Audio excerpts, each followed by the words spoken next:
whether those will be approved and what the timeline might be. I have been interested in what the longer-term future is for enrollment in this district. And I've been interested in that because we have seen everywhere, we can point to in any number of suburbs here in the Twin Cities, that enrollment growth slows dramatically even before the district is built out. And the way it looks is that enrollment peaks and then starts to decline. And it begins with the elementary enrollment. So I ran the model from 2034-35 to 2035-36, or 34-35 to 2044-45. And I used the base of the kindergarten high migration projection of 13,874. But I want to point out that if that projection is low, that does affect moving forward because those students will roll forward. I used the same rate of net migration, about 330 per year. And then I increased suburban Hennepin County's share to 66% of the county and Wayzata's share to 9 to 10% of the suburban. And then I get enrollment in 2044-45 of 13,761, which is actually a slight decline from the projection of 2034-35.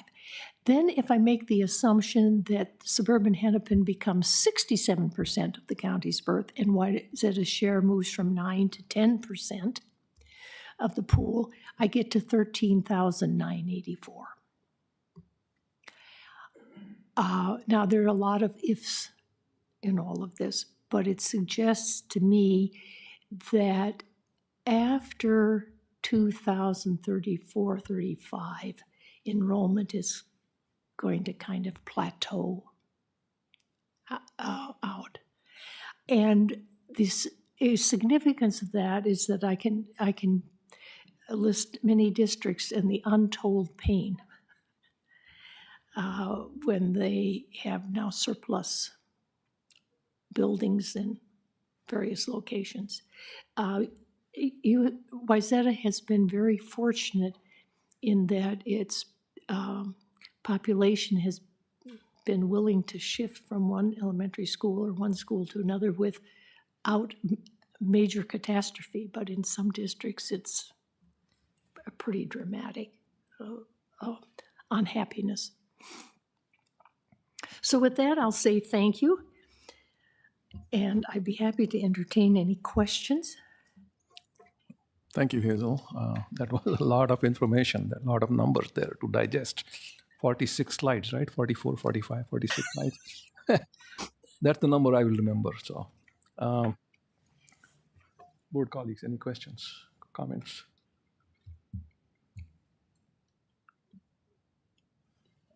Oh, go ahead, Sheila.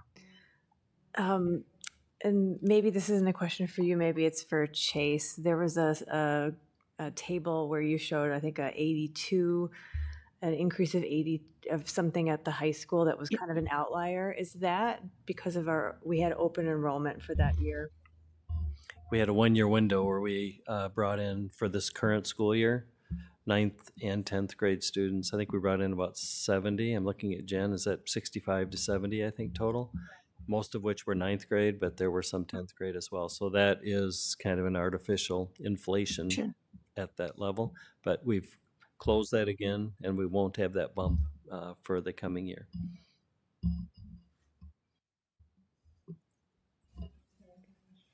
Yeah, Dan. Yeah, go ahead, sir. Thank you. This is always super fascinating. I have a comment about that. I think it shows what opening open enrollment up does, even when it's a small little bit, like what that does. And so I think that teaches us something as well, even though the spike is artificial. for the long-term projections.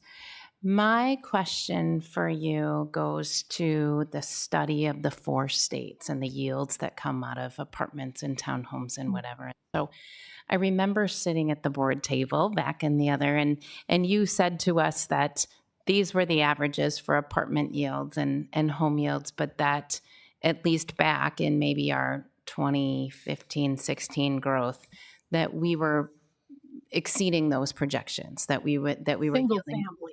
Okay. And not, I thought at one point you had said apartments as well. Do you feel like we don't do that? But do you still feel like we exceed in the single family yields? I thought the 0.6,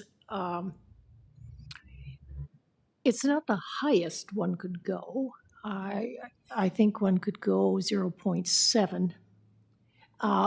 That's why I'm eager to pursue this a little further, because I think it's important as you look at housing and what you might expect. But I have seen elsewhere in the northern part of Hennepin County about 0.57. In Anoka County, I've seen an area that was only 0.37 for new units. I know that in District 196, Rosemount, Apple Valley, Egan, that the new units that have come on single family have not had the yield that the previous new units had. So I think it's one thing, we can study it further here, and I think we want to do that. But with lower fertility, you start to just have smaller families moving in. Can I ask a question too about, in the southern half of our district, as you know, we have many existing homes. And so what we're seeing is the redevelopment of those existing homes, typically with a larger amount of square footage. Does that at all impact if we start to see maybe starter homes being constructed to be larger family homes or middle family homes, that would impact yields at all?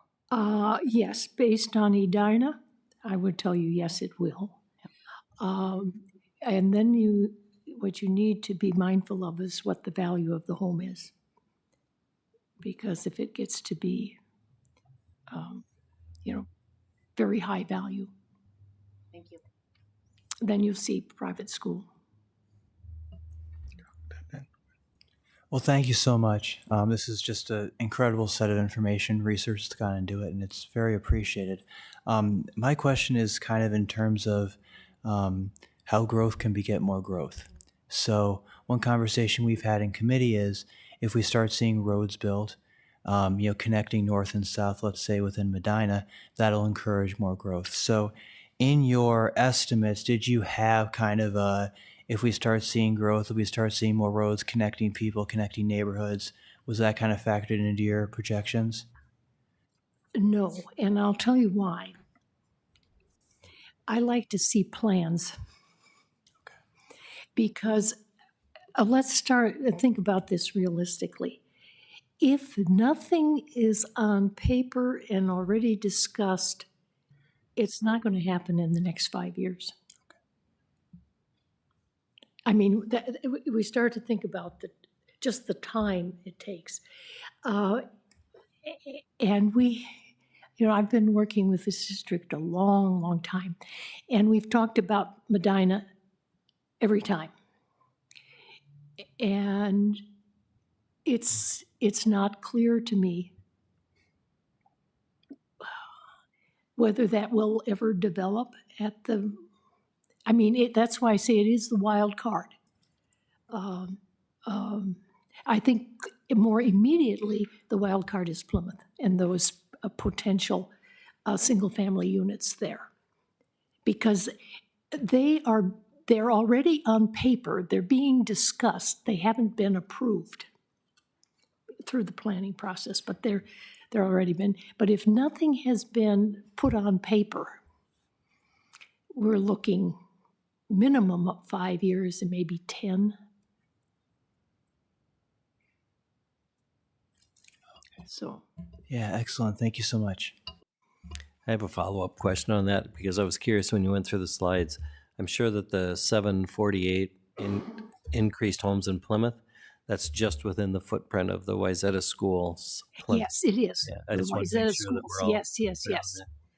yes. Thank you. So, I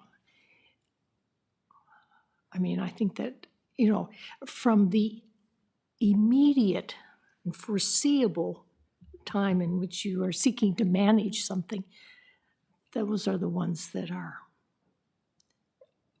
to keep a close eye on. I will try to formulate my question as I go, so to speak. But how is there some sort of a formula based on our district? Some districts already reached their limit capacity when you don't have enough land. I mean, the land was already developed, used, whatever was, so there is not that much of a growth there. Probably it's easier to prognosis, to make prognosis, versus here we have land, but it is hard to know when people, and when do you think that we will reach that time when our district will be more into, like, we used all the land, at about what time? I can't project that because it has everything to do with how fast or how slowly Hennepin County grows. And that's why that projection showing that no growth in the county after a certain period, then that really would slow down building. I'll tell you, there are districts where this has happened and they still have a lot of land to develop. In 196, Rosemount, Apple Valley, Egan, South Washington, Shakopee, and those are all at the moment. That happened in Bloomington many years ago, but there West Bloomington still was to be developed when the enrollment plateaued and then started to decline. So my point is that we have a lot of evidence that plateauing of enrollment occurs before the district is fully built out. And that's, I think you've been very, very prudent, but it's one of the things, you just want to be mindful of.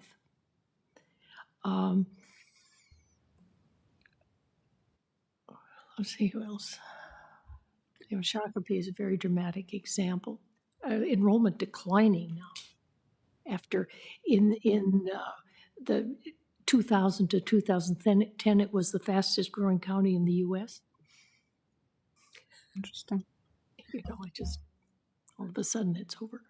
Hazel, I have a follow-up on that question. I'm curious, what are the variables that cause that premature plateauing before it completely fills out? What causes that, do you think? Because the existing population, see what happens, it becomes a ratio. The number of housing units you have is so enormous to the potential that can be built. And the population in those existing units is aging. At least aging out of the school age. So it's kind of that concept we use sometimes of aging in place, so to speak. Aging in place. And I'm wondering too, as land becomes more scarce, Well, as it becomes more expensive. I was wondering. As it becomes more expensive, if we look at the growth trajectory out of the core of the Twin Cities, it's really along the I-94 corridor. And so if land is cheaper as you move north of here into the Buffalo district and then into the Elk River and then into St. Michael, Albertville.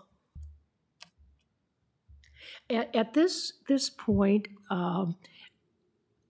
I am working in Elk River, and what they are now seeing is more expensive units than they previously had, that they're no longer seeing the growth in what they would call starter homes, but more expensive units, and it's reflected that they are now, the net in migration is later elementary, middle school, not the lower elementary. So it's kind of move-up housing. So it's that this district has had really more expensive housing in the growth. So that's. But I would envision that, and that's the other thing that happens is after something is maybe 2/3, 3/4 built, that land price really goes up. So I just think it's something that you don't assume that growth is inevitable after the period of very rapid growth.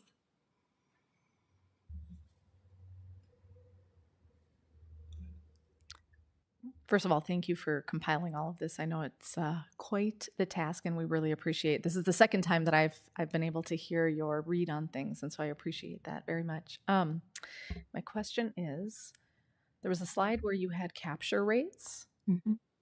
and I'm curious to know. So it looks like there's a decline as we're looking. We're going to capture less, right? But I'm curious to know, is there a cycle involved? Because as I was looking at it, it almost looked like a 6 or 7 year cycle where it kind of goes up, peaks, and then starts to come back down. And I wonder if there's another peak that's coming and then it will go down again. Because, as you think about as families are building, there's kind of a phase where we all have our kids and then it cycles through. The capture rate on the kindergarten, which I think is what you're referring to, is affected by two things. One is development elsewhere in Hennepin County, suburban Hennepin County, okay, which is affecting it. And the second would be competition within the district for students. And I've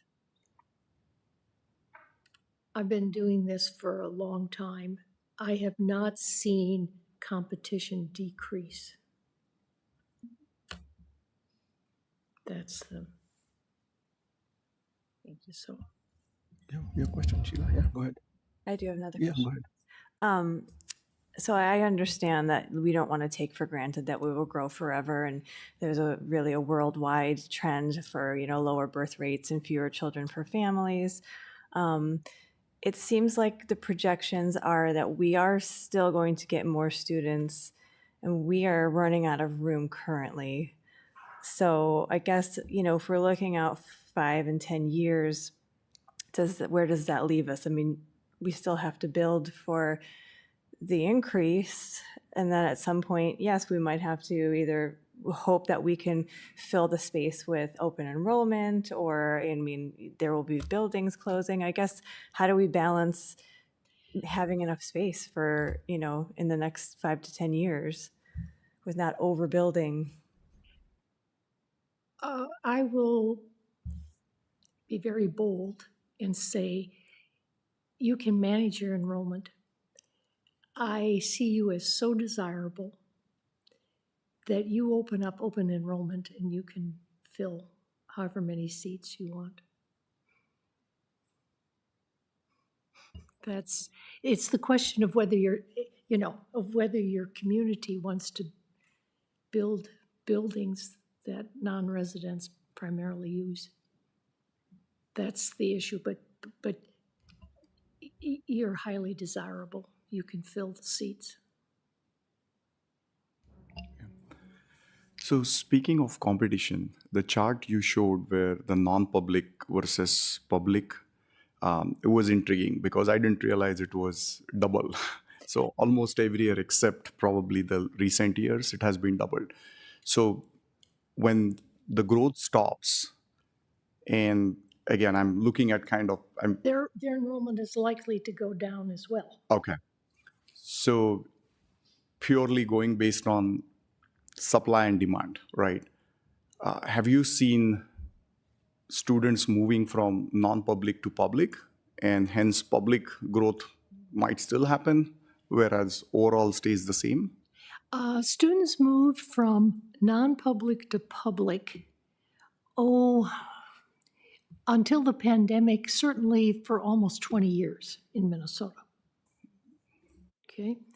And come the pandemic, ended that, and non-public increased. Now, not huge numbers, I don't want to, but it increased. And many people felt, among them, that because most non-publics held in-person classes, okay, that students would go back to the public school, but that did not happen.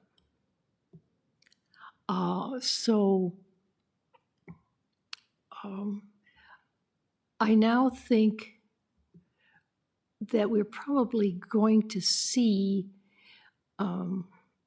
these numbers at least hold in the non-public until they're too affected by the kindergarten.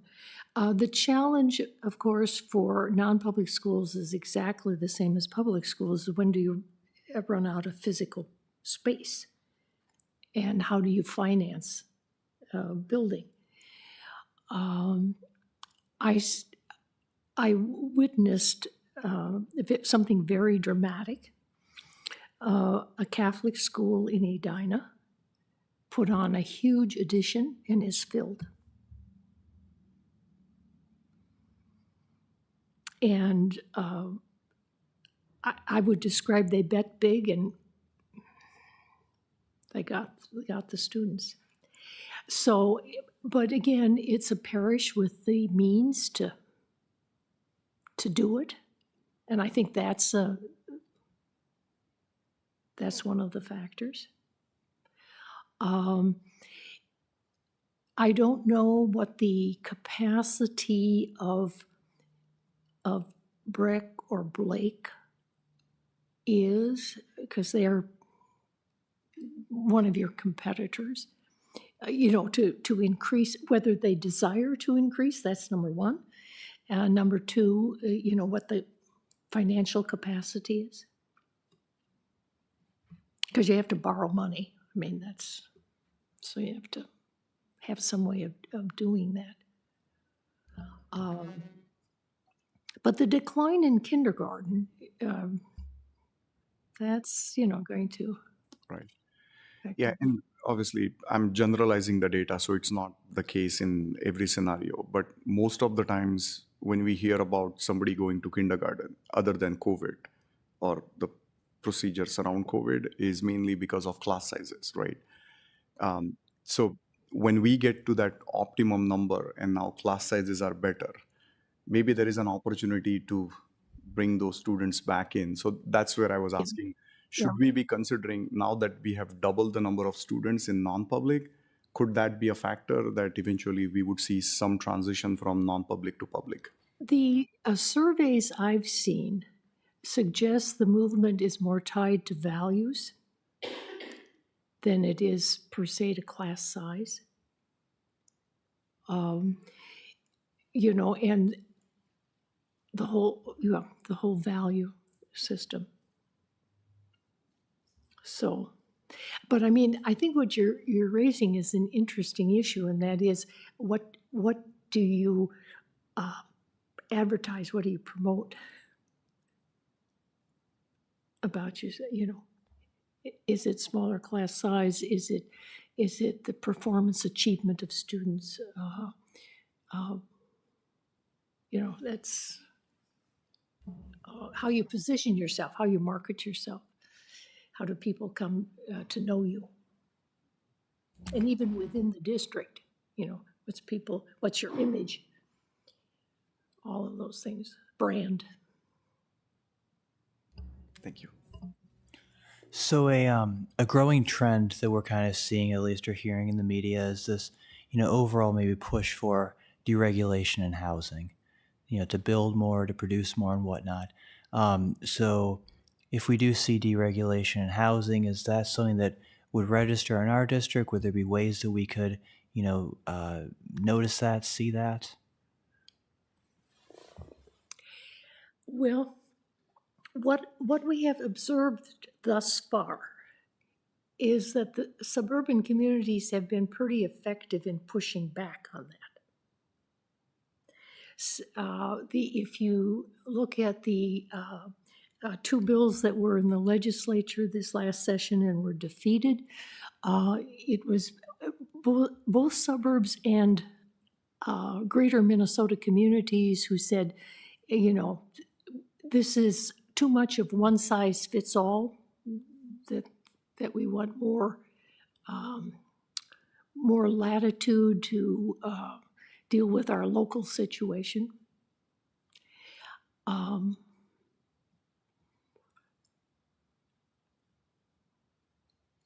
I think the larger issue probably for you is not the number of units, but the price point of units and the extent to which the community would become more socioeconomically diverse than it is now.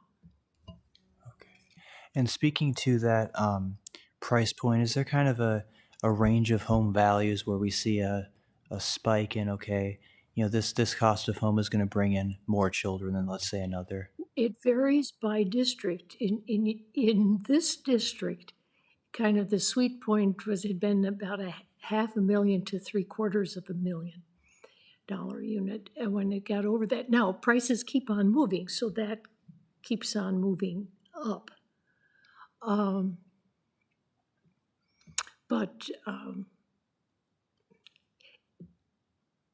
Relatively expensive units by metro area standards have in this district produced school-age children. Thank you so much.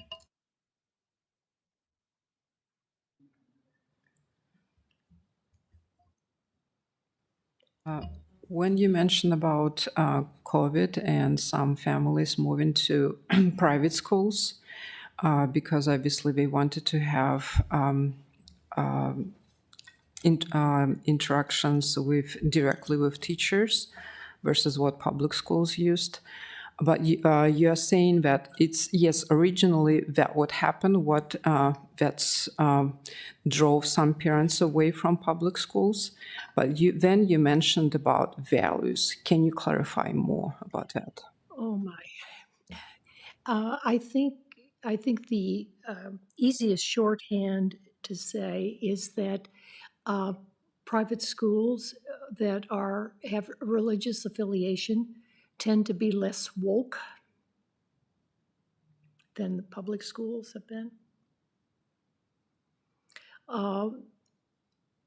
They tend, although I know from people inside say it isn't what it was 20 years ago, tend to be a little more undisciplined. People, there are families that like the uniform aspect of it. I mean, there's just a whole range of things. So would you say, in conclusion, if we would like to have some children coming towards public schools, we probably need to consider values too? To think what kind of values are we holding? Every public school I have been in Minnesota has a statement of values. Mm-hmm. I see when I say these values, it probably, some of them are simply religious, faith-based. Some of them are around these very flashpoint issues of transgender, critical race theory, those sorts of things. Because as I say, every public school, has posted about respect, about, equal fairness, whatever. So it's not that public schools don't promote values, but there are some real flashpoints in our society today, and those are impetus for some families to take children into private schools. To have strong disagreement and then Strong if disagreement, yeah, we have strong. money to be able to move. Yeah, because I don't want you, because I know you don't believe it, because public schools do promote values. I mean, they Yeah. talk about responsibility, fairness, citizenship, that a whole range of things. But looks like there are some disagreements about some what public Yes. Yes. and And if you look about, I mean, you read the news on the conflict within the school board in Anoka Hennepin, which is Minnesota's largest enrollment district. You can see how these issues become very contentious. Thank you very much. I was impressed, to be honest, how we are holding all the numbers. Obviously, you spent quite a bit of time on this, but thank you for giving some analysis. Okay, thank you. I think, so I have one comment. You talked about District 196. I remember 2 years ago, they actually had passed a referendum close to $500 million for 3 schools. Yeah, so they are growing absolutely. I've 3 questions.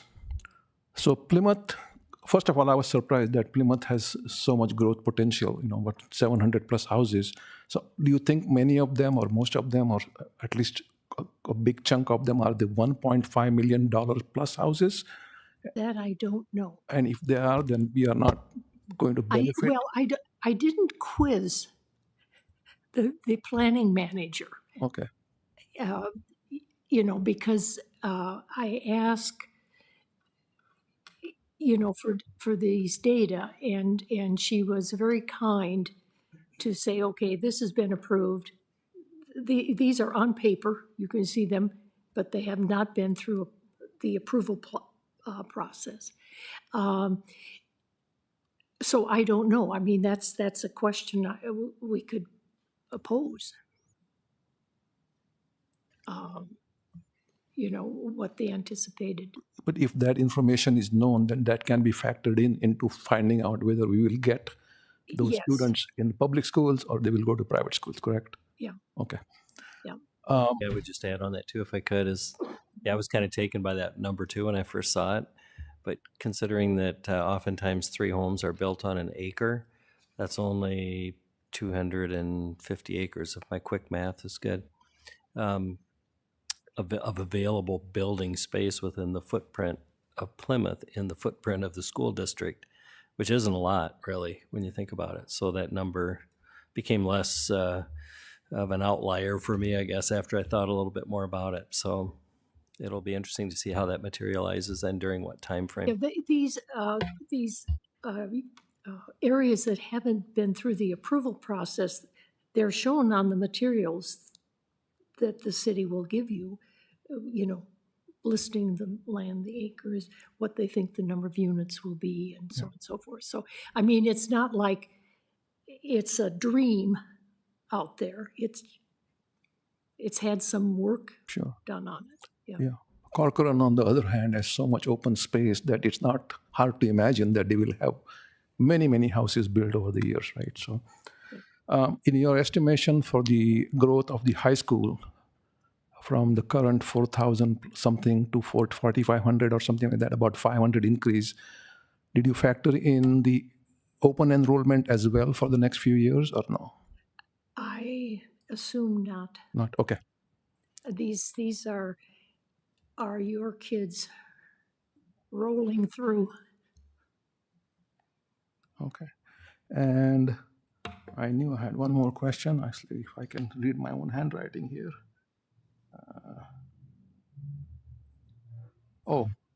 So the non-public schools that you refer to does include charter schools or no? No. Okay. Charter schools are It's a public school, right? Yeah. Right. Okay. Yeah. Okay. All right. And the from a data point of view, the Minnesota Department of Education does provide on its MARS reports charter school enrollment of district residents, so you can see your number of district residents more or less. Yeah. Non-public schools that's a bit dicier. Non-public schools are asked to report their enrollment to the Minnesota Department of Education. Some have done so very faithfully for years and years and years. Others can be spotty. And then the other thing one has to be careful of is that the way the state then releases those data is they release the enrollment by school of the district in which they are located. Now, in maybe 85–90% of the time, most of those students are from that district. But there are some outliers of national schools, online schools and the like, that may be located in a district where the enrollment is not from that district, or so tiny it isn't. So that's the thing. Thank you, Hazel. I think if there are no more questions, we appreciate your coming here. We had one question from Dana. Oh, yeah, go ahead. Hi, Hazel. It's kind of hard here when we're in a work session, when we're off to the side. A couple questions. Can you, and maybe you answered this for Millen, but the apartment units that are projected on that city center station in Plymouth, do we know what kind of housing apartments those are going to be? No. The planning manager said, I don't think they will yield any school-age children. Okay? And until the city of Plymouth does their plan to 2050, is what the plan will be, we don't know anything. We don't know anything. That's why I separated it, the timeline that could affect you, and out there, who knows? Thank Who you. knows? Yeah. Yeah, it just has an impact sometimes depending on the type of housing they're putting in. And then when you talked about Gleason Lake and Greenwood being our elementaries that could be losing buildings, or losing students, did I hear you right? Was that based on our new boundaries, or that's based on? Okay, let me explain how I did this. I looked at the enrollment as of October 1st, 2024, and I looked at the enrollment with the new boundaries as in January of 2025. Okay? And then I calculated the survival rates between those 2 points in time. And I applied those survival rates going forward. Now, that means that the enrollment for 2025-26 is probably under-projected a little bit, okay? Beyond that, if my assumption that the characteristics of the Greenwood area would basically be the same even after the enrollment shifts, if that's a faulty assumption, then those numbers are wrong. But what is so clear is when you look at the data for these schools as it stands and then as it's projected, there are some very large classes. And as those classes age out, and if you're aging out a class of 160 and you're replacing it with a class of 100, you get decline pretty rapidly. Awesome. Thank you so much. So I mean, that's why I say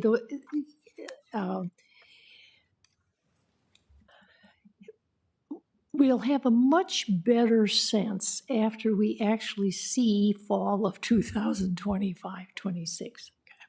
Yep. Thank you. So, Okay. Well, thank you, Hazel. Thank you for coming and presenting this humongous data. So we'll see you again, maybe another 2 years. Yes. Thank you.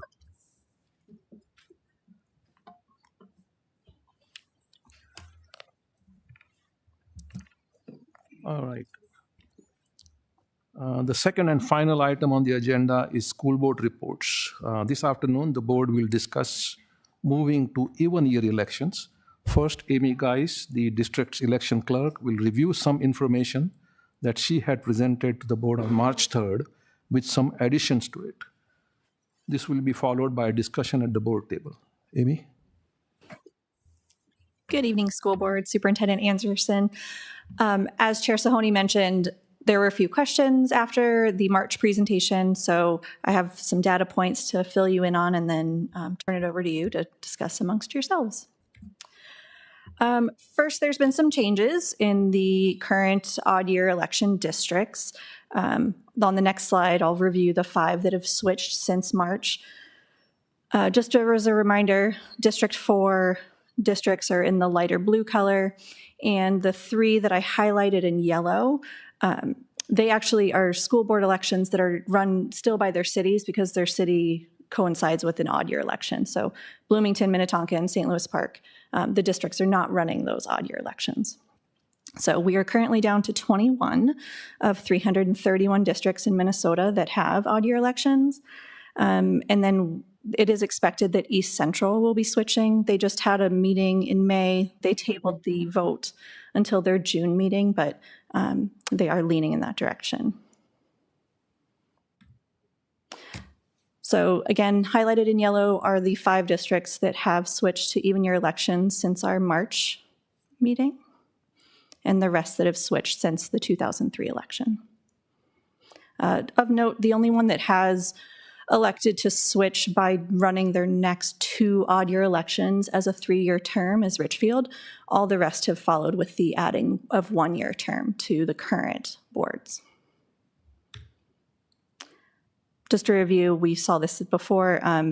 We spent just shy of $82,000 on the 2023 election, and projections still have us at over $100,000 should you choose to run an election for 2025. Again, this was presented before in March, but just as a reminder, the exponential cost of running the election in odd years, voter confusion, that's more so just a voting location. During even year elections, the city and the county run precincts. They each have their own location. We do combined locations. We have 5, and they tend to not be where voters go to vote on their even year election. It's a little bit of a mess on election day, knowing where to send them. The time it costs the district and the election clerk, certainly. Surrounding schools are changing to even years. It just is starting to limit our resources amongst each other of how to run them. It's pretty much a one-man show at each of the districts that have to run odd year elections. And you can read the rest of them. Certainly of note is the legal repercussions. There's several school districts, if you Google school board elections in the last 2 years, that have run into issues. It's just a concern. It's a little polarizing. One mistake of opening an envelope, sending it to the wrong place, saying the wrong thing to voters tends to end up in the news. And I kind of consider one of my top jobs keeping us out of the public eye. Appreciate that. The cost savings, you can read through it, but on average, our neighboring districts pay about $5,700 for even year elections. It just depends on how many folks you have running. It's just how much space you take up on a ballot is what we end up paying. But the rest of it is taken off our plate. This is an answer to, I believe Chair Sahoni asked the question about in previous years, what was the voter turnout?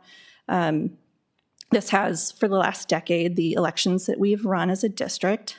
You can see votes cast. I want to just be very clear. Votes cast is the number of people that walk into a voting place or mail in their ballot, and their ballot is run through a machine. That's all it covers. I cannot tell you how many of them correctly voted for the number of people they were supposed to vote for. That data is not recorded on voting machines. So if a ballot went through a machine, this is the votes cast. You'll see all of our odd year elections. In 2022, we did have an even year election because we had a vacant seat. There was one seat open. So I can tell you roughly how many votes were cast for school board, but it doesn't take into account over/under votes or spoiled ballots. So it's not really the greatest of projections. I will say Director Genestra did ask about this, and it puts you in the high 50 percentile for those that voted on the school board. Also, just some of the numbers that are slightly different here. Sorry, I'll find my slide. In 2017, you see the turnout was about 15%.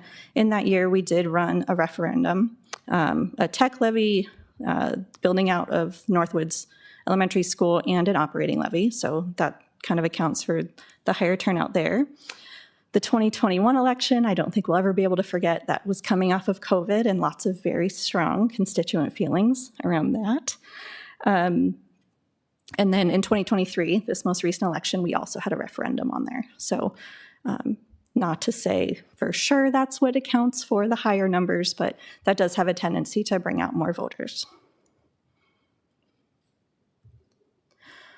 And then this is the last slide. Chair Sahoni put this together. This is kind of a layout, kind of a guide map of what it would mean should you choose to hold a vote or not for changing to even year elections.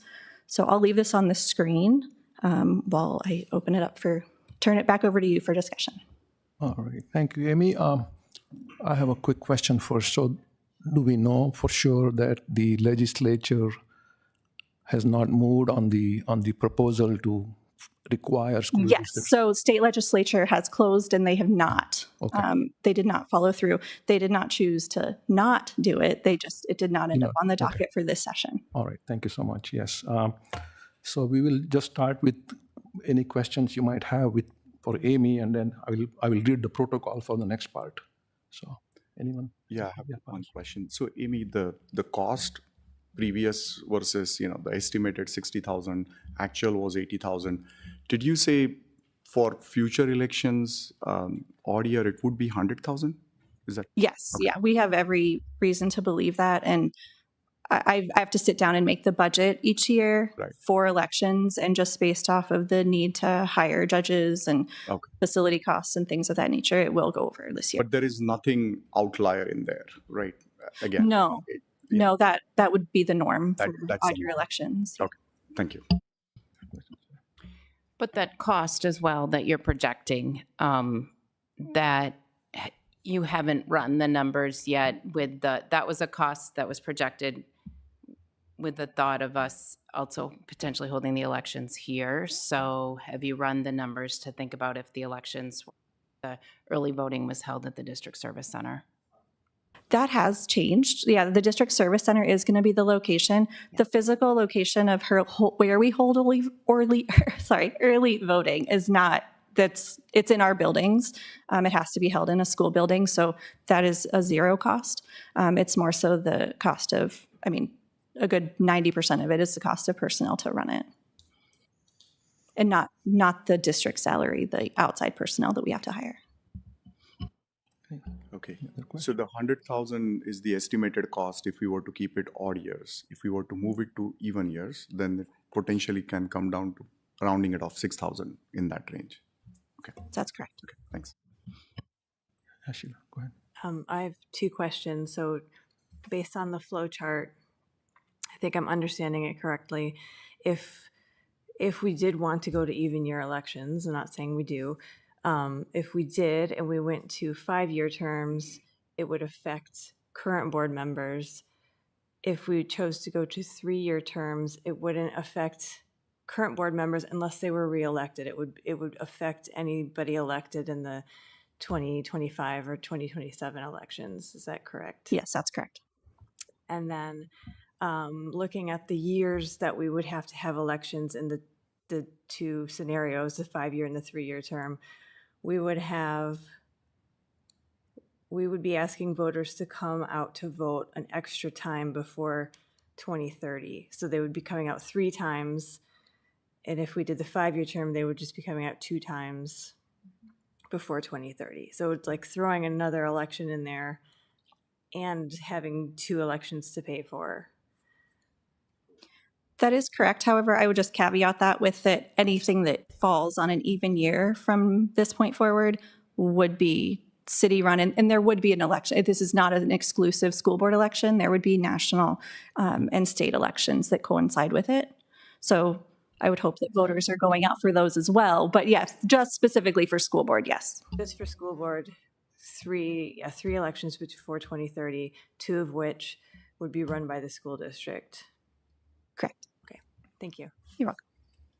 Are we at any risk of legislators coming back and changing their position 1 year, 2 years from now? Of course. I mean, they could, it's still live at the district level, or at the legislator level. So they could. If I can just add, I asked a question about, do we have any thought that it would come back into the special session?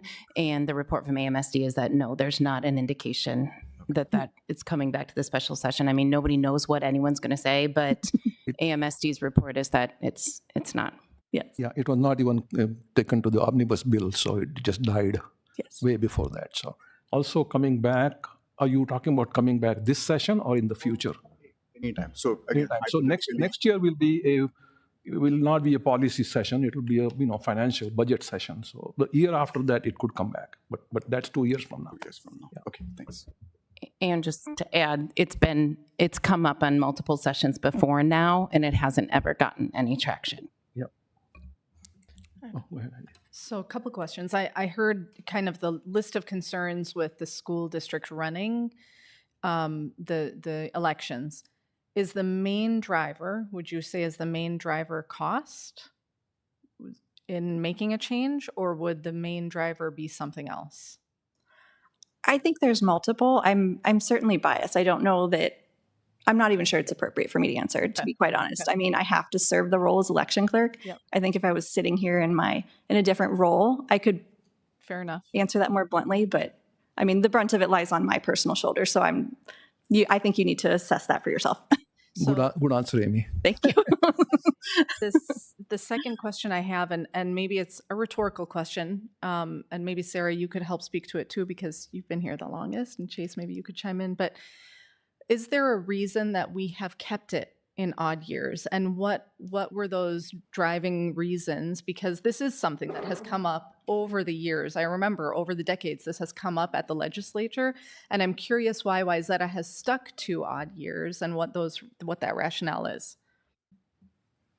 Yeah. I think that holding, I think in my experience on the 12 years on the school board, that this was a pillar of the odd year elections were a pillar of what we do. And certainly we all know everything changed in 2021 in terms of the role of partisanship in our school board elections. But a lot of what our community had committed to up until that point, and the reasons why the district had moved it forward, is because of the commitment to nonpartisanship. And even the best of candidates, if you're running an election concurrent, and another thing is the opportunity to bring district issues forward to our community where there are not distractions in other ways. And so, running against a general election that could have a gubernatorial election, the entire House up for re-election, or a presidential election, there's data that relates to the attention paid to down ballot and the commitment, and so that is there. I will also, because I'm talking, take the opportunity too. I listened to one of the AMSD panels, of which there were some legislators that were on the panel, and this question came up to them. This was earlier in the session. And one of the concerns that the panel raised, or that one of the legislators, and I cannot recall which legislator she was, I'm sorry, was the cost, and the cost of elections for school board members specifically. One of the things that we've wanted is to make campaigning and service on the board to be accessible for everyone, and running an election where you're seeking to get attention among spending in elections, which has we know where spending has gone in elections, that it could also make it not accessible for candidates to even choose to run because of their capacity to fundraise.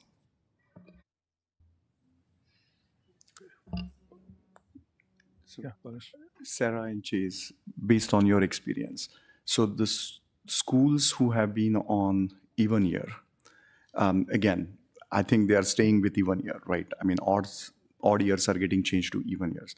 And Sarah, to your point, because it coincides with the broader election cycles, have you heard of any inherent negative impact? Again, as you said, because everybody is voting for general elections, maybe people are not paying attention to school board candidates and just selecting maybe, incumbents as an example. So that gives, new candidates maybe they are at disadvantage, right? Those type. Have you heard any issues or concerns? Like, what's your? Yeah, I'll start with two. I mean, I think first of all, yes, right. I mean, I think that there's less of attention paid to who's being elected or why, and so there's that piece. Okay. I also think, and you'll hear me talk about nonpartisanship a lot in this conversation, right? I mean, prior to 2021. Wayzata was held up as a model district that was not partisan in their school elections. And when we would talk to other districts or other school board members and we would say, well, our elections are nonpartisan, they would laugh at us like we were telling fairy tales. But it was true. And that wouldn't mean that the people serving on the board didn't have partisan affiliations. It's just that we were able to rise above and stand outside those lines. And we did see, and these were from districts that had their school board elections running concurrent to even year elections. And it's just, right? It's just impossible if you're running for election alongside partisan candidates. You can't avoid it regardless of your intent. I would maybe just add too that I think cost is increasingly a variable that we should consider. I don't know that it needs to be the thing or the one variable that would drive it. The other thing that is nice with the odd year elections is that you have an opportunity of a more captive audience about school issues and topics, which I think has been, Sarah mentioned that, and I know others have along the way as well. So those are two things that would stand out for me, just, stepping aside from the nonpartisanship and the politics of school elections, et cetera. I think that those are the two variables that would stand out for me. So there's multiple right answers for most things. That's always what makes them difficult decisions. There is a trend toward the even year elections in the state, as I think we've heard before as well. And I stepped out for a moment, but I think maybe Amy mentioned that. I don't know, but that is a trend in the state. And I just wanted to throw another point out there that has nothing to do with the school board election. However, you have to remember that any referendums that we're running off cycle, we are still having to foot the bill. Nothing changes. So if we were thinking about a referendum that does not coincide with a general election, that would incur the same cost as running a school board election. I might just add on that too. There are strategic reasons for running capital campaigns off the normal cycle because of timelines for bidding and when you have access to workers, et cetera. So there are some timelines that can be conducive to perhaps getting bids that are closer to what the projected costs are, and when the labor's available and all the supply chain things, and we hire a lot of consultants to help us with all those things. But those are a lot of the factors that are taken into consideration. And if you want a building to open by, let's say, the fall of 28, you need to hit certain timelines, and the sooner you know whether you have authority to move forward or not, the better. In those meeting those timelines. So, it is kind of multifaceted, and it's more than just cost and the ability to make sure that talking about the school district to the community on those odd year elections, there's a lot of variables that need to be considered, and the timing. Can I build on that a minute? 2017 is a great example for that, though, because if we do, am I correct, Dr. Anderson, that if we did a general operating levy, that it has to be held in a November election, right? We can't ask voters to renew a general operating levy in November. And so like 2017 was a fantastic example of a time when we were able to do a general operating levy during a school board election. It was also when we did the tech levy, and our school board candidates ran unopposed. So it was a fantastic opportunity to really use that time in November when voters were paying attention and expecting a school board election to talk about school issues and to really raise the level of awareness for the general operating levy and other things. And so whereas bonding and other elections we can hold off the November election cycle, and we would have to foot the bill for that. A general operating levy that we have to do roughly every 8 to 10 years, probably, right?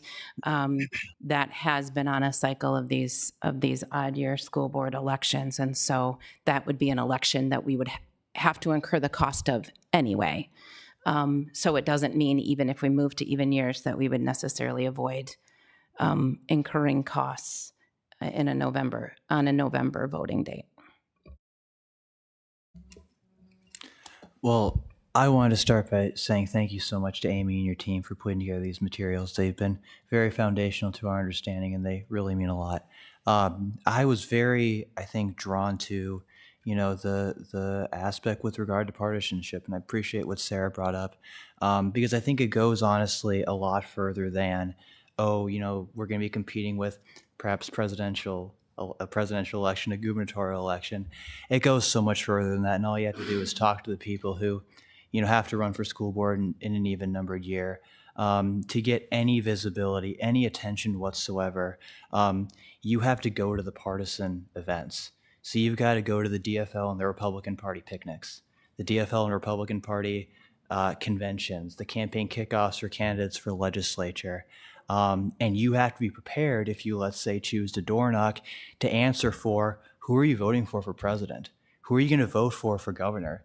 And I will just say, in full confidence, full honesty, school board is not a partisan race. Partisan election is not a proper alibi. Voters are not going to buy that. So I think really it preserves the fact that we are nonpartisan, and those people who are thinking about running for the school board for this November election, I think it would be a really inappropriate thing as well for us to, either scrap this upcoming election by extending our terms by a year, or to even change it to 3 years. I'll say, that at this point, 2 years ago, I had made the decision to run for the school board a month ago. And just to kind of reward and instill confidence in the district, it wouldn't make sense to change any part of that, because I think it could come off as very exclusionary. I think it also has, really the effect of, I did lose my train of thought there, and I apologize. But yeah, it's the combination of partisanship. It's the combination of, the timing. I think if we had made this decision after a new school board had been elected, it would have been more appropriate. But to think about that partisanship issue, the fact that school board candidates are going to be on that partisan slate of candidates that's handed out door to door, it politicizes something that ultimately is too partisan. I do not believe there's a partisan way to educate a child, and certainly our election should fold in that way. So, thank you. Yeah, Paras. Okay. I just want to make a comment about the partisan, non-partisan issue. If I know correctly, city council and county commissioner elections they are also non-partisan, right? So they are a part of the even year elections.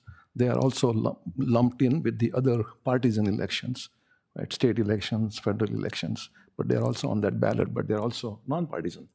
So that's one point. The other point is, when only 21 school districts out of 331 school districts, are odd year elections, the rest of them do even year elections, they must be doing something right, the rest of them.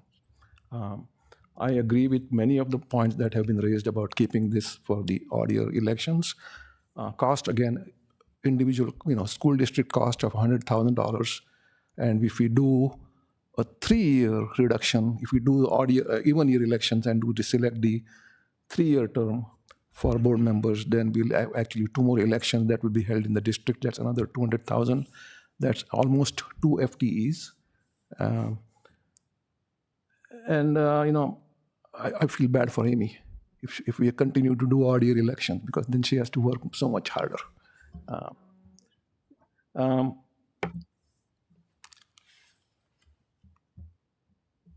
So that's basically all I have to say. I'm kind of caught in the middle. I don't know honestly where I stand at this point.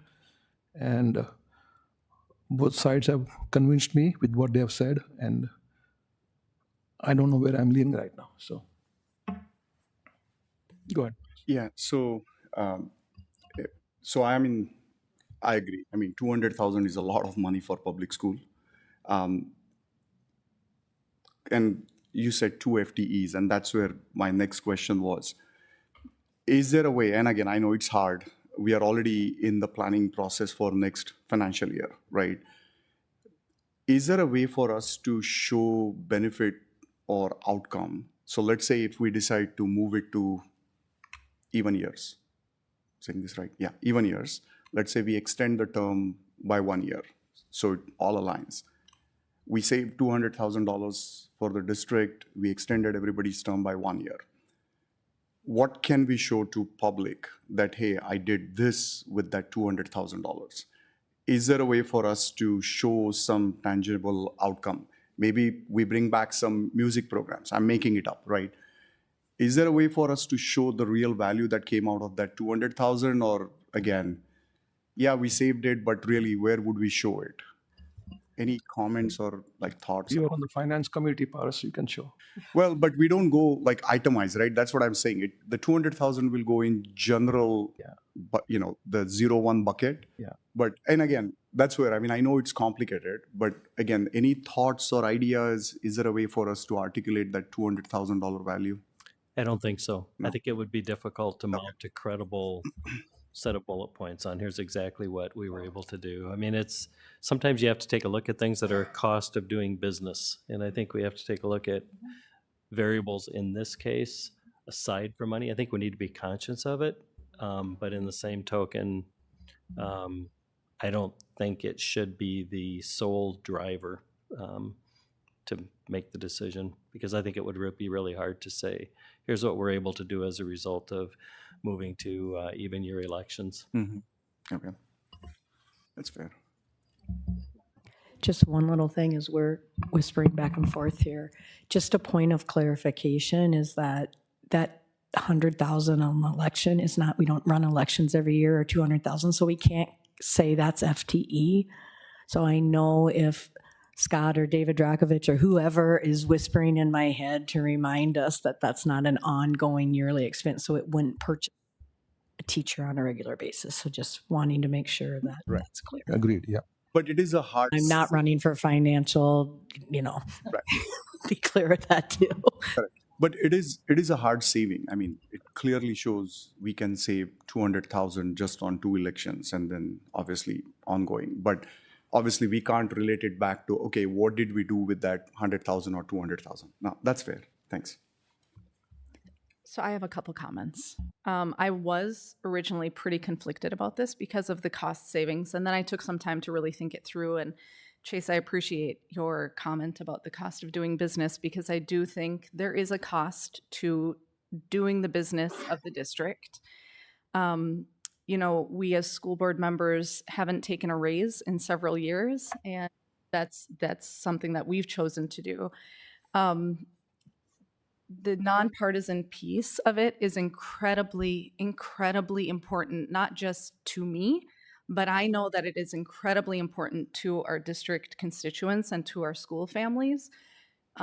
Teaching our children in a nonpartisan way and expecting that from the top down is really important. If we don't do it ourselves, how can we expect that of our teachers and our principals and everybody who's in our classrooms? So that's something that I think there might be a cost to having that. And there might be a cost to, even if it gets a little messy sometimes during elections, at least there is a fighting chance of us demonstrating a commitment to that. And so, as a school board member, I know that my job is to look forward and to plan forward and to think big picture and to think about the impacts and the repercussions of decisions that we might make today on the future. And I've been in this district a really long time. I've learned in this district. I have become a parent in this district. And I think it's a really important value that we keep, like really, really important that we maintain this nonpartisanship within our schools. And if we can do that, just one step, like the initial step of keeping our elections in odd years, I think it might be worth it for the cost benefit, because there is a strategic way of doing things, and the the outcomes of the costs may be a wash at the end of the day, especially when you're trying to recruit. Like, we talk about recruitment of great teachers all the time, and we put time and effort and resources into recruiting good staff. This also may be one of those things where you want to recruit the best and the brightest out of your community. And in a community like Wayzata Public Schools, professionals don't want to have all of that noise around them. People who are going to be really good at this job of school boarding don't need all of that mess. And so from Heidi Cater's perspective, I think we should stay in odd years. So that's my take. I haven't spoken yet, if I could have a turn. Let me give a quick comment to Dana's comment earlier. Dana, I think if we stay with the right side of that chart, if we just keep doing odd year elections, we will have $100,000 every 2 years. So, yeah. So I originally came to this, thinking it's the money savings, and I'm in a position where I'm still like kind of torn, but I've kind of been convinced out of both options. When we think about the cost savings, it's essentially 1/2 full-time employee every year, which, it doesn't sound like that much when you say it like that. It would be a recurring cost every year of $100,000, or every other year of $100,000 that we would save. But is that really that might just be a drop in the bucket. I've previously mentioned our ask of voters. I know that for some people it can be difficult to go to the polls. Not everybody, is able to go very easily, and asking them to go in odd years in addition to even years is an ask, and we have to acknowledge that. I am convinced by the nonpartisanship argument. I do think if board members from the top are showing, like our commitment to nonpartisanship, that means something.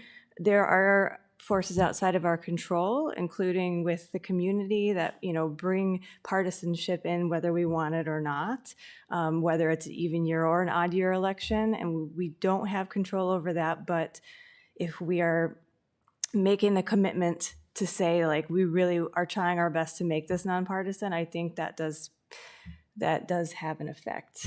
So again, I am still very torn about this, but I don't know. I think I'm probably leaning more towards keeping even year elections more so than I was before. Sorry, I misspoke. I am leaning more towards keeping the odd year elections. Yeah, so I've talked about history and stuff, but my thoughts. I think there's a couple different things that we're trying to address, and I took very seriously some of the concerns that Amy raised around the legal liabilities. I took very seriously the concerns around the staff load and the all-encompassing nature of that election, and certainly we've seen that. And I took very seriously the comments about the institutional knowledge and the inability to have colleagues that are doing the same thing. Running an election, I can only imagine, is really, really hard. And we certainly want you to feel supported and connected, or anyone sitting in your seat. We want the person sitting and running our election to feel confident in what they're doing, that they can uphold the election with the greatest amount of integrity and professionalism. And but all of those feel like things that we can solve without changing our structure. I mean, some of that we can't make people change their elections, and so we might not have that. But I'm confident that we can find the person sitting in your seat, you or whoever else, the support that they need. And so regardless of where this board decides to go, I think that should be a priority of how we partner with the administration to make sure that happens. I really sit in the getting the issues out in front of the voters. I think that there really is something to be said to our community and to our children that says, in this moment, we're talking about you, and we're talking about the ways that we are going to make this better and the way that we're going to make our school district better. And you might not be able to calculate the dollar amount from what we're saving from running in the election and the amount that we're spending on communications and marketing and all the other things, but I've got to imagine that getting those issues out is a thing. And then again, asking candidates to do the same thing and what we're asking them to spend in their time and energy. So those are my thoughts. Yeah. I'll quickly summarize what my thoughts are, because I was asking questions earlier, so I didn't put my points together. So again, in my opinion, I'm putting cost and efficiencies on top. Again, the partisanship, non-partisanship is absolutely critical. And quite frankly, I trust our community, Wayzata community. When I was running for election, or even after I got elected, every time I've talked to community members, parents, etc., they have always focused on the educational outcome and what can be done and how can we solve challenge for students. So that's where my mind is. So if I look at cost, efficiencies, and partisanship, I don't know how much that partisanship is going to change just because we are changing the school year election. And like I said, I might change my mind if suddenly I get flurries of email tomorrow from everyone who's listening to that yelling at me saying, what are you talking about?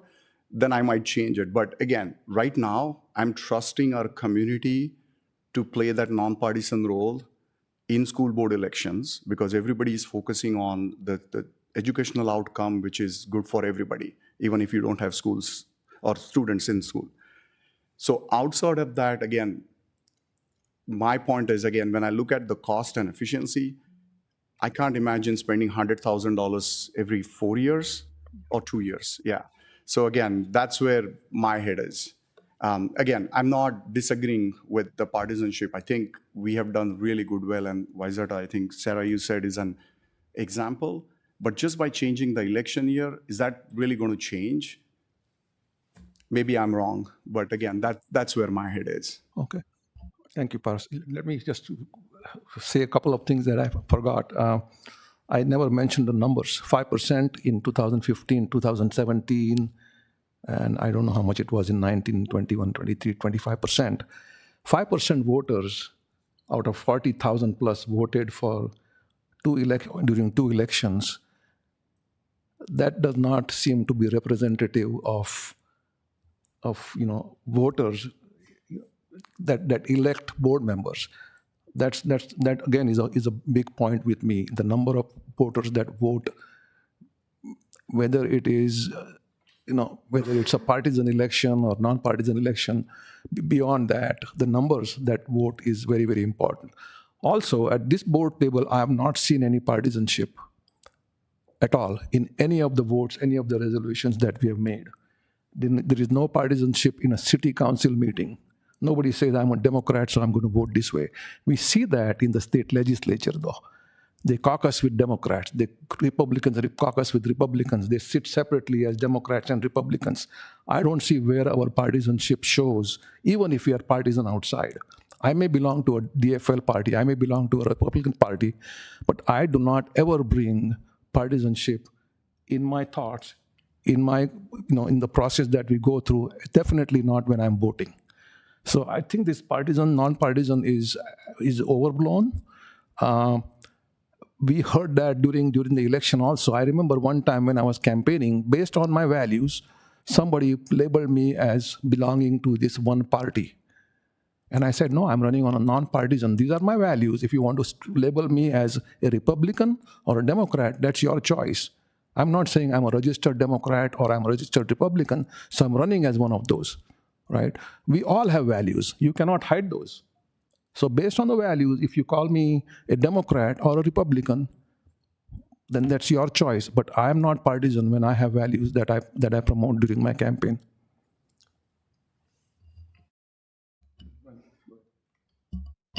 I'm going to touch several things in train of thoughts. I am struggling with, to be honest, 5 year from the perspective of when I run for 4 years. And I feel like, oh, I'm going to take another year. It's just like, how to say, almost like a totalitarian. Oh, I chose to run one more year. Well, I mean, so be it. That one I'm struggling with.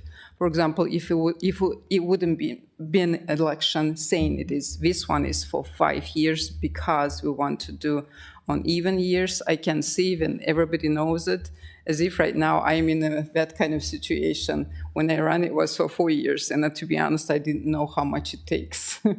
Now I know. Second is I kind of agree with Milind in this partisan, not partisan. I feel like we hang up on this so much because even looking at the data, 5% of population were making choices for all of us. So it doesn't feel like many people were involved in making choice. Then when we're talking about nonpartisan, I guess that I am from different background and I might be straightforward a little bit. I felt differently. For example, 2021, I believe when I pulled out accidentally data, quite a bit of money was spent on election. So it became quite, and I myself never ever thought that I will be doing and even knocking at the doors, but because I had values which I felt were trampled over, that's what moved me to knock at the doors. And speaking about nonpartisan again, this is a school board, I would like to remind, where a teacher union sent the brochure to housing. So no, please don't bring that it's nonpartisan. It is. That money, to be honest, I personally as a private citizen we ran on a smidget budget, to the point where we were sitting and calculating where we can put a sign, because we didn't have that many signs. We didn't have budget for that. So please don't bring that one. And another one is, unfortunately, sometimes I personally, when I was helping another candidate, I personally was a witness how partisan it can become when at Plymouth on Parade, the lady whom I was supporting was served with very, I mean, I don't know, it's not for public, in front of their own kids. That is how people started acting out. And it's not for you to say that for a while I carried spray with me. This is how I was concerned for my own safety. No, if you didn't experience it, lucky you. To be honest, please don't do that. We all have some values, and I appreciate when Milind pointed out, just because, I mean, we have values, we might disagree on some values. That's the whole point of democracy, that you can be sitting at the table and discuss, this is what we are doing, this is what the education for. I am very much so in support of education. In fact, I think that I told also, and I know that some of our board members probably annoyed by me, I came from being at the bottom of the barrel, an example. So I know what does it mean to feel, and I know how much education can change students' life. That's the whole thing. I would like, for example, my own kids to have the same opportunity. Speaking about partisan, I don't want any partisan feelings and values to be pushed on our kids, so that kids will get education. Any kid will get education, will be strong academically, and then they will be able to compete, to succeed. They can.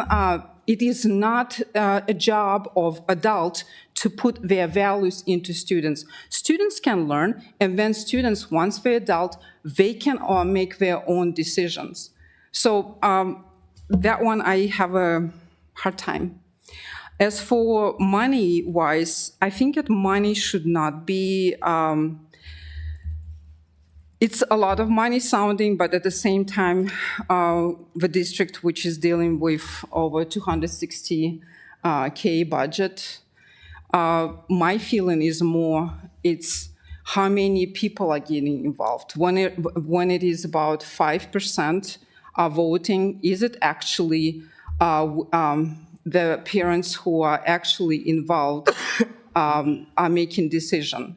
I feel like it's a very small population is making decision for this big district. Thank you. Yeah, Dan. Well, I did want to take a moment to sum up my remarks and kind of give my viewpoint on this. So I'm sure you all know kind of where I stand. To kind of perhaps reassure colleagues of some items and just give my viewpoint on some others. With what Paris, you kind of asking about partisanship and the role of that. Yes, it will go up. It's inarguable that it will. When those are the only events that voters are going to, you're going to have to throw in with those individuals. And to your point, Valentina, I actually really enjoyed having a very lengthy phone conversation with you the other day, where you told me about your journey as an immigrant, and it was really a special story to hear. But I am drawn actually to the argument and conversation around that percentage level of turnout. I think it's something we really can overcome. And I don't think that the 5% turnout, which is really a lowest low, is going to be anything we go back to, at least not in the near future. When we look at what the turnout was in the midterm election for 2022, it was about 56%. I think we can go from 25% to 56%. We run really good candidates. They get their message out there. There's a lot of attention. That's only going to be made possible in a odd-numbered year election. So I think it's on the candidates, it's on the community to really engage, really ask questions of their elected officials. So, talking about the financial side as well, I will definitely say that it bothers me as an individual when we talk about students, children as dollars and cents. That's something that I don't take too kindly to. And so I think that this is an investment in Wayzata's excellence. I think outstanding school districts make investments in excellence.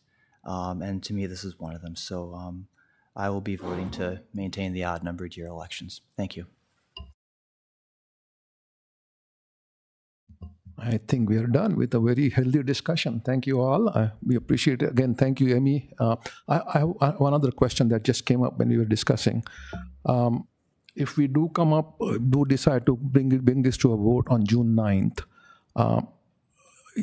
I think I heard you mention that July 1st is the deadline for us to let them know, let the Secretary of State know.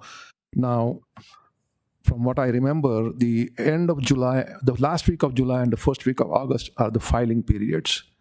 So would July board meeting not be appropriate? Would that be too late? That would be too late for the November election.